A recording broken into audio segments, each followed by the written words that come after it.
কিন্তু এই আল্লাহর বান্দাকে যদি বলি তুমি কি রাসূলকে ভালোবাসো, কয় হ্যাঁ ভালোবাসি, তাহলে দাড়ি রাখো, এবার সে ঘড়ি বসে শুরু করে, ঠিক কি না? যদি বলি তুমি তো রাসূলকে ভালোবাসো, নামাজ পড়ো, এখন সে বলে আমার ফ্যান খারাপ, আমার লুঙ্গি খারাপ, আমার শরীর নাপাক, নানান ধরনের অজুহাত আছে না নাই?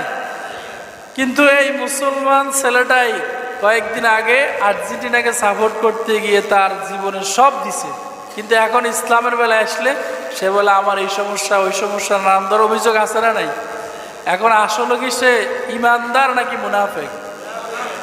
এজন্য নবীজি বলেছেন মান তাশাব্বাহা বিকওমিন ফাহুয়া মিনহুম, যার কথাবার্তা চাল চলন উঠা বসা যেই কওমের সাথে, যে জাতির সাথে মিলবে সে তাদের মধ্যে। নাউজুবিল্লাহ বলেন।